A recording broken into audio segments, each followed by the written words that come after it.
All right, get ready to have your mind blown because today we're tackling a concept that's both incredibly simple and utterly mind-boggling. The speed at which we're all moving through space. Buckle up, folks, because we're about to go on a cosmic joyride. One that'll make even the fastest roller coaster look like a leisurely stroll in the park.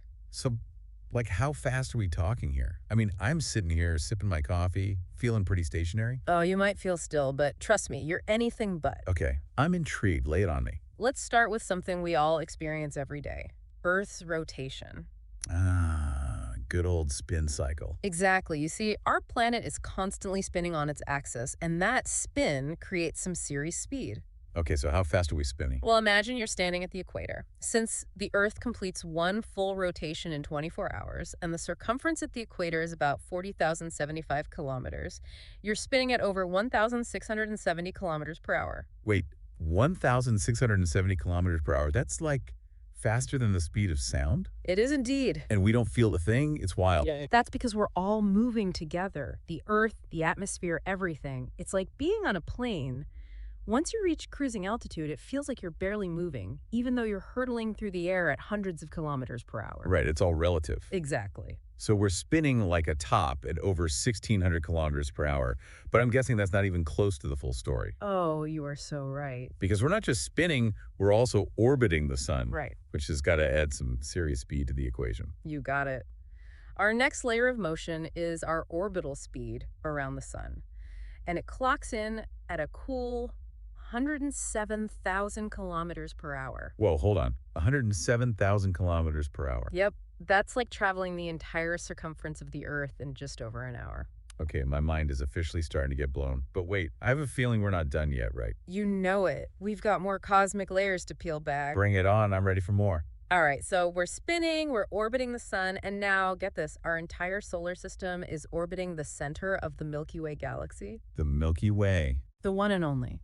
So how fast are we cruising on this galactic highway? Hold on to your hats, because we're now clocking in at a mind-boggling 828,000 kilometers per hour. 828,000 kilometers per hour.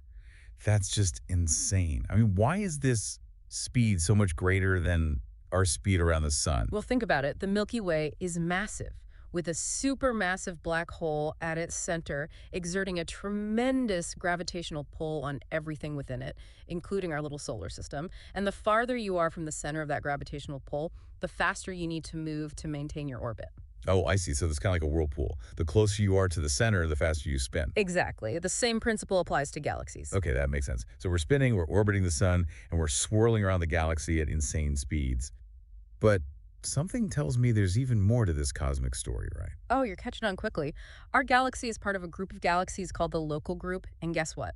The entire local group is hurtling towards an even larger structure called the Virgo cluster, a massive gathering of galaxies with immense gravitational pull. The Virgo cluster. Sounds impressive. So how fast are we moving towards this galactic gathering? Prepare yourself, because we're now clocking in at a speed of 3,600,000 kilometers per hour.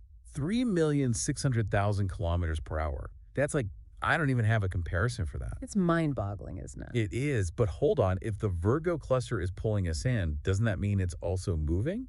Like, what's pulling it? You've just stumbled upon one of the biggest mysteries in astrophysics: the Great Attractor. The Great Attractor. Okay, now that sounds a little ominous. It's a mysterious region of space with immense gravity, and we're still trying to fully understand it. So it's like a cosmic magnet pulling in galaxies from across vast distances. You got it. And the speed at which the Virgo cluster, and by extension, our local group is being pulled towards this Great Attractor, is estimated to be around 2,160,000 kilometers per hour. That's right. Okay, so we've got Earth spinning, orbiting the sun, the solar system orbiting the galaxy, the local group hurtling towards the Virgo cluster, and the Virgo cluster itself being pulled towards the Great Attractor. And we're just supposed to act like everything is normal. Well, it is normal in a cosmic sense. I guess so, but it's definitely not what I'd call a smooth ride. But hold on, we're not done yet, right? You're absolutely right. There's one more crucial piece to this cosmic puzzle. Okay, my brain is definitely in overdrive right now, but I'm ready for that final piece of the puzzle. Yeah. So with all these nested layers of motion, how do we even begin to measure our overall speed? I mean, it's not like we could just stick our head out the window and check the cosmic speedometer. You're right. It's a bit more complicated than that. We need a frame of reference that's outside of all this swirling and spinning, Yeah. something that lets us measure our speed relative to the universe itself. Okay, I'm following so far, but what could possibly serve as that kind of reference point? Well, believe it or not, we have one. It's called the cosmic microwave background. The cosmic microwave background. I vaguely remember that term from a college astronomy class, but refresh my memory. What exactly is it again? Imagine going all the way back to the beginning of the universe, to the Big Bang. That incredible explosion of energy and matter that created everything we know. Okay, got it. Now, the cosmic microwave background is the leftover radiation from that event, a faint afterglow that permeates the entire universe. So it's like the echo of the Big Bang. Precisely, it's like a baby picture of the universe giving us a glimpse into its earliest moments. That's incredible. So we're using the leftover heat from the creation of the universe to measure our speed. It might sound crazy, but it actually works. And relative to this cosmic microwave background, our local group of galaxies, including the Milky Way, our solar system, and yes, even us, is zipping along at a speed of 2,268,000 kilometers per hour. 2,268,000 kilometers per hour. I am speechless. I really don't know what else to say at this point. Okay, let me just try and summarize this. We're spinning, we're orbiting the sun, we're swirling around the galaxy, we're being pulled towards the Virgo cluster, which is itself being pulled towards this mysterious great attractor. And on top of all that, we're hurtling through the universe relative to the cosmic microwave background.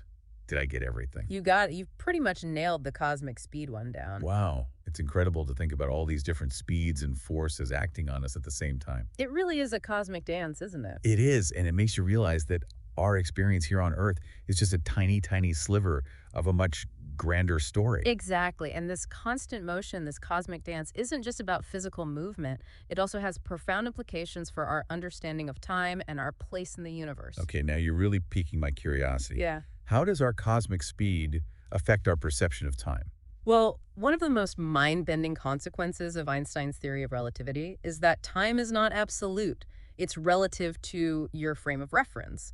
In other words, time can actually pass at different rates depending on how fast you're moving. Hold on, are you saying that because we're moving so fast, time is passing differently for us than it is for someone standing still? Technically, yes. You are aging slightly slower than someone who is perfectly still. So I'm actually younger than I think I am. Ugh. Well, the difference is so incredibly small at the speeds we're talking about that you wouldn't even notice it in a million years. Okay, so no need to adjust my birth certificate just yet. But it's still wild to think about. Time isn't this rigid, unchanging thing. It's fluid, and it's influenced by motion. Exactly. And just like time, our perception of our place in the universe is also shaped by this constant motion. When you look up at the night sky, it seems like those stars are fixed in their positions. But in reality, everything is in constant motion. Those stars are moving within their galaxies, those galaxies are moving within their clusters, and those clusters are moving through the universe. There's no center, no fixed point. Wow. It's both humbling and exhilarating at the same time. Yeah. We're not just passive observers of the universe. We're active participants in this grand cosmic dance. You got it. And that realization can have a profound impact on how we view ourselves and our place in the cosmos. Absolutely. It's like this cosmic journey isn't just about physical motion. It's also about a journey of self-discovery. It forces us to confront our own insignificance in the grand scheme of things, while also highlighting our incredible connection to the universe as a whole. Beautifully put, and it's a journey that's far from over. There's still so much we don't know about the universe and our place within it. Welcome back to the deep dive. And wow, what a wild ride this has been. We've been crisscrossing the cosmos, exploring the mind-blowing speeds that shape our universe. But with every answer, it seems like even more questions pop up. You know, that's the beauty of science, isn't it? The more we discover, the more we realize we don't know. It's like we're peeling back layers of a cosmic onion only to find another layer underneath. So, speaking of unanswered questions, what are some of the biggest mysteries that still puzzle astrophysicists today? Well, we touched on one earlier, the Great Attractor, this enigmatic region of space with immense gravity that's pulling in galaxies from across vast distances. Yeah, that one really caught my attention. It's like a cosmic magnet drawing us all in. And the thing is, we still don't know exactly what it is. Is it a supermassive black hole, a cluster of galaxies we haven't observed yet? It's a real cosmic enigma. I guess some mysteries are just too big to solve right away. Absolutely. And then there's the whole conundrum of dark matter and dark energy. Oh yeah, those invisible forces that seem to be shaping the universe from behind the scenes. Exactly. We know they're out there because of their gravitational effects on the things we can see, but they remain stubbornly invisible to our telescopes. It's like trying to study ghosts. So it's not just the speed of our cosmic journey that's mind-boggling. It's also the fact that we're being propelled by forces we barely understand. It's a humbling thought, isn't it? It is. It makes you feel like we're just scratching the surface of something truly profound. So knowing what we know now about our cosmic journey, does it change anything for us here on Earth?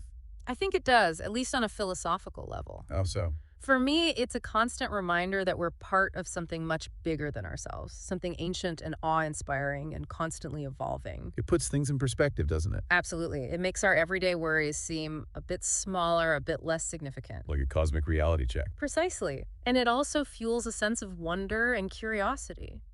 The universe is full of mysteries, and we're only just beginning to explore them. And who knows what incredible discoveries await us in the future. That's what makes it so exciting. Well, I don't know about you, but I'm feeling a renewed sense of awe and a thirst for more knowledge.